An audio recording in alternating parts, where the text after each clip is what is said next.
All right, so here we are going to finish up Chapter 9, talking about the war with Mexico, the Mexican War, which is certainly a major illustration and demonstration of manifest destiny, and what in many ways kind of completes the concept of manifest destiny. This is where we're going to see the United States have massive territorial acquisitions that's going to result in the United States possessing all of the North American continent that it now possesses. All of the current continental United States will be in the United States' possession as a result of this conflict, and it is definitely a part of this concept of manifest destiny, fueled by this concept of manifest destiny, and definitely something that brings about immense territorial expansion. So starting with the background to the war, some of this we kind of already got into a little bit with some of the Texas stuff, but let's first just reorient ourselves to President James K. Polk.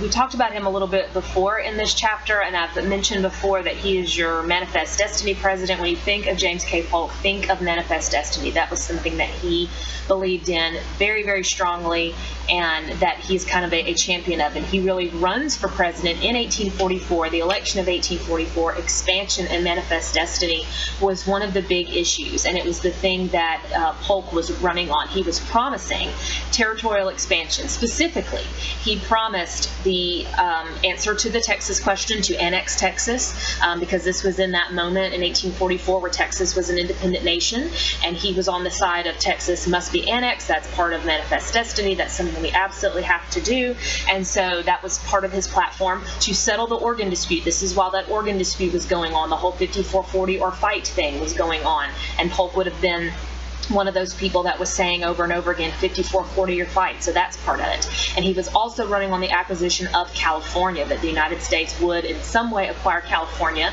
which was at the time a part of Mexico. So those were like his three big campaign promises: Texas, California, and Oregon. And we're actually going to see that by the end of his just one term, President Polk is actually going to have accomplished all of those things. So he's arguably the only person that ever really officially accomplished the things that they promised during their election campaign. So this was a big part of it when he was running for president. So when he wins, the election in 1844, he gets going on those things. And the Texas thing and the Oregon thing we've already talked about. Realize that we didn't talk about these things chronologically, but we talked about them thematically.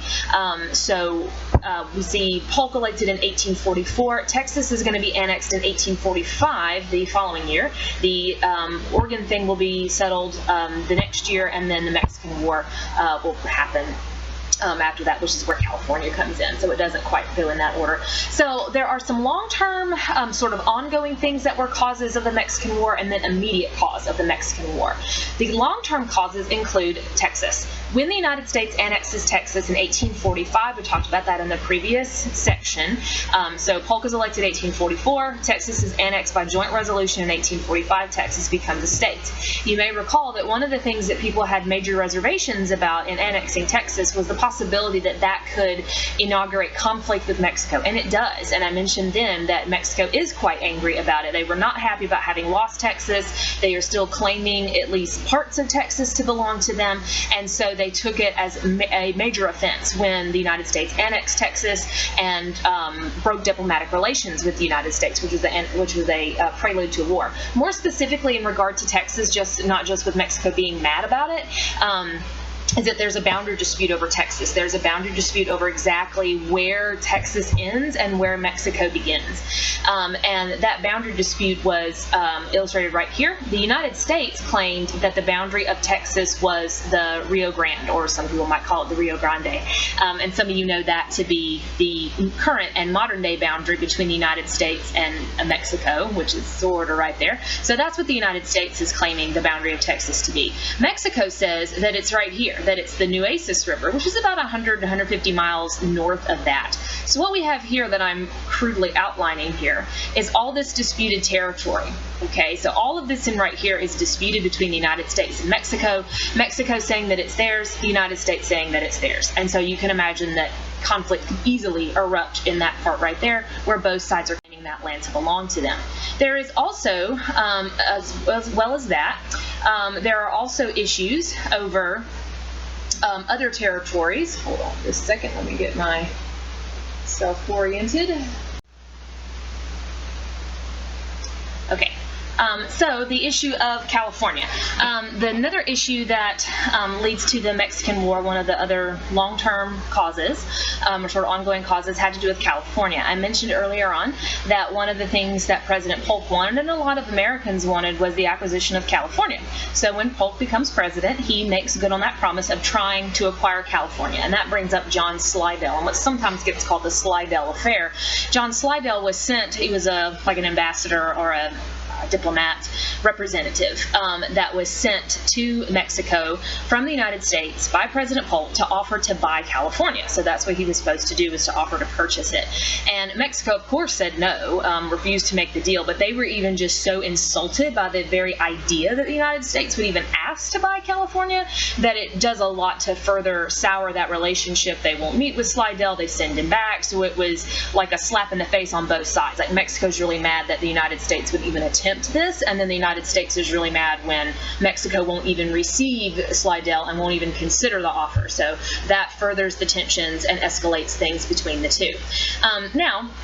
So your long-term causes is this boundary dispute, very, very specific boundary dispute over Mexico, the California thing, and then Mexico not being very happy and being very angry with the United States over annexing Texas to begin with, and feeling like that whole Texas thing was sort of a plot by the United States to begin with to acquire their territory. Now, we should remember that this war, like any war, it's not 100% popular. There's plenty of people that are against this, that see this as an act of aggression by the United States, that this is unjustified, it's unwarranted, that this is a plot to expand slavery into any new territories that might be acquired by any kind of conflict with Mexico. So there are plenty of people that are very, very opposed to this. So we should keep that in mind. Support for the war, however, is more than that. There's certainly more people that supported this, that saw this as crucial, that saw this as part of manifest destiny, that saw this as part of, fulfilling that goal of fulfilling God's will to expand further, that this was part of what the United States was destined to do.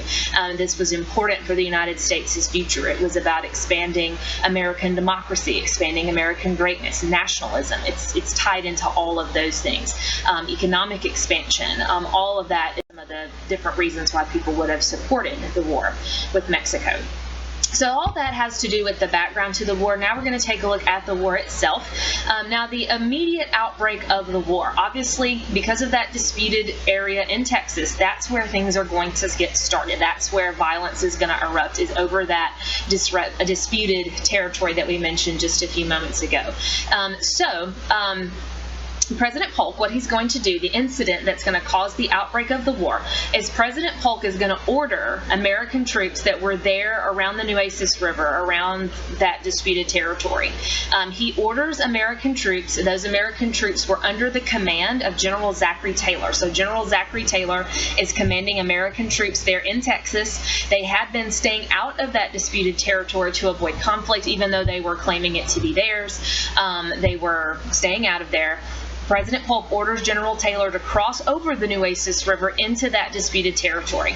And you can imagine what happens when he does that. So when General Taylor takes to the American troops across the Nueces River into the disputed territory, they are attacked, or there's some kind of a fight breaks out between American forces and Mexican forces there somewhere in that area. And so you can both see how both of them could claim to be right here and could claim to be the victim in this case, because General Taylor and President Polk and all of them could say, we were in our territory, they came over and attacked us. But you can see the Mexican army's perspective is that they can easily say, no, they came into our territory, and so yeah, we attacked them to defend ourselves. Either way, this gives President Polk what he needs to go to Congress and say that an attack has taken place, American soldiers have been put at risk, and as the actual words that come from President Polk, American blood has been spilt on American soil, saying that Americans have been attacked on American territory.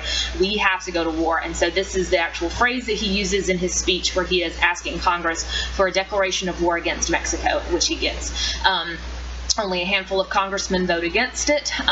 Some of them, again, saying, this is too sketchy, and it was quite sketchy. The details about this really were very, very sketchy about exactly where it happened and exactly who fired the first shots and all of that. Many would accuse, and even more, many modern historians suggest, that this whole thing was kind of not fabricated by President Polk, but certainly provoked, that it was something he wanted to happen, that he knew an attack would take place, and that he could go to Congress and ask for war and all of those things. But those are questions or judgments to make for another time. Nevertheless, some kind of a fight breaks out. The United States declares war against Mexico, and so we have the beginnings of the Mexican War.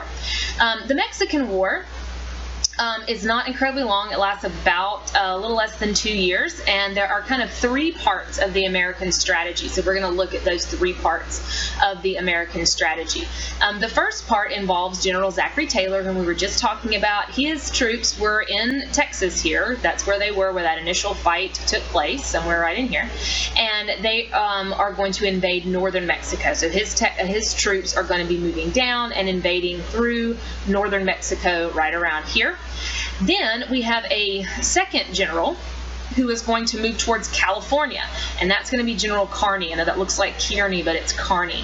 So General Kearny is going to move. You can see Kearny on the map right there, and Kearny is going to be taking his troops westward, moving towards California in an attempt to take California. We know that that was one of the goals for the United States, was to capture California, and so they are going to use the outbreak of the War with Mexico as a means of doing that.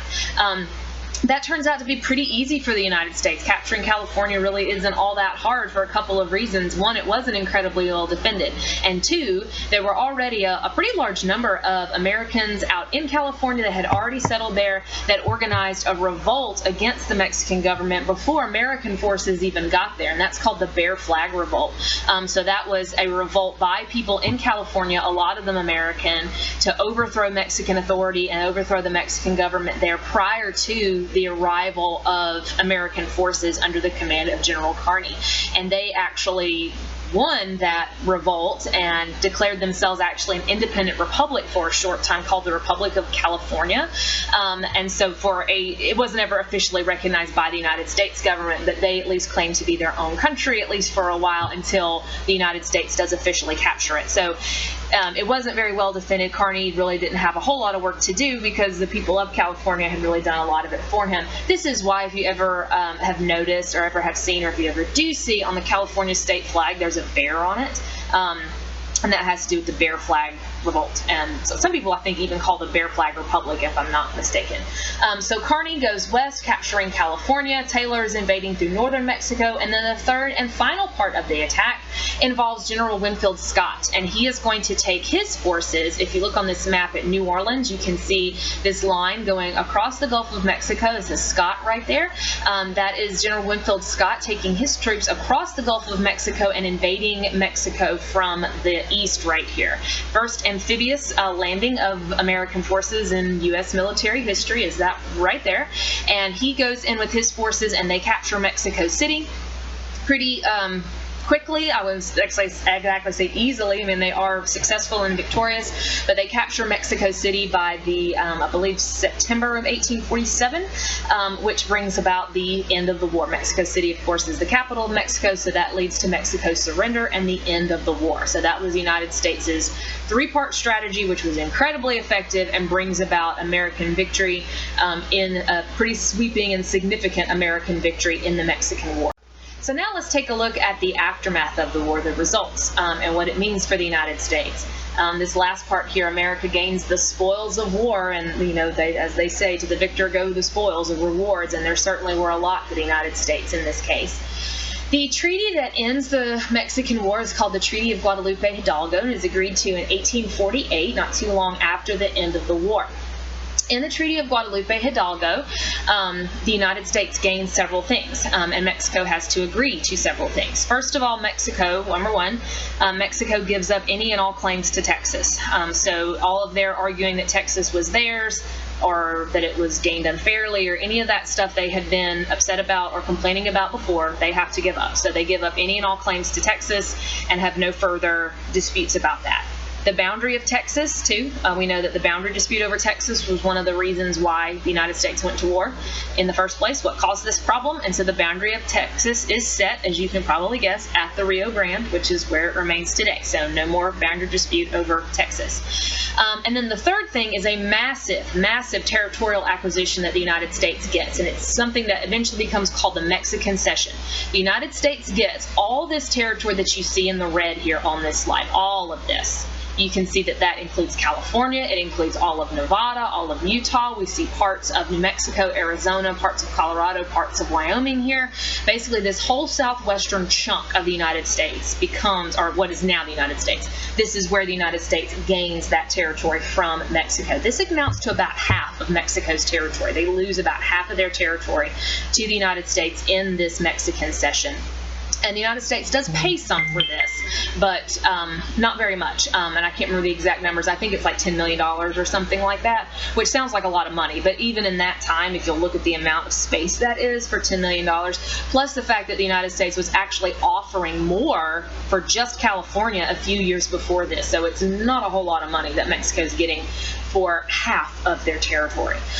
So all of this is gained. So no more questions about Texas, no more boundary dispute over Texas. The United States gets what they want there, and a huge amount of territory. This almost secures all of what we know of today as the continental United States. The United States pretty much goes from Atlantic to Pacific after this, from sea to shining sea, with the exception of this little area right here at the bottom that you see. This map here labels the Gadsden Purchase, and I'm going to get to that here in just a second.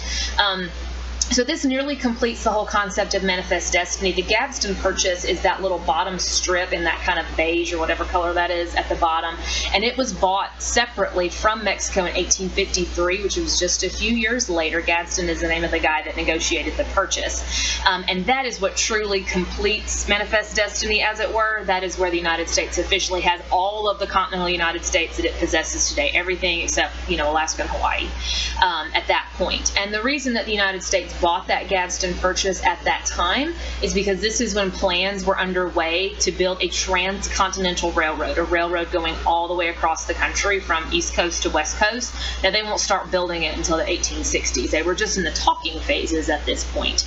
But that land became interesting to the United States because it was flat.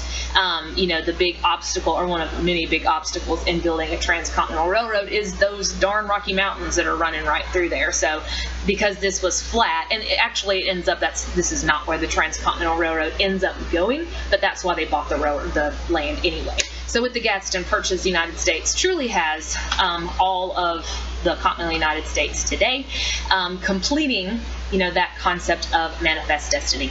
So the United States, for most, again, there are plenty of people that would have argued that this was unjust, unwarranted, so forth and so on. But many also see it as proof of the United States' greatness. There is a immense sense of optimism that the United States' future was just, boundless, that there were no limitations on what the United States could accomplish with all of this. But as we're soon going to see, this is going to inaugurate a host of problems, because with all this territory, what that's going to do is it's going to force certain questions, particularly, as you're probably guessing, the slavery question. It pushes this slavery question forward about what are we going to do about slavery out here, and that further just agitates that and forces slavery to become something that can no longer be ignored, and something that is soon going to cause a great deal of conflict.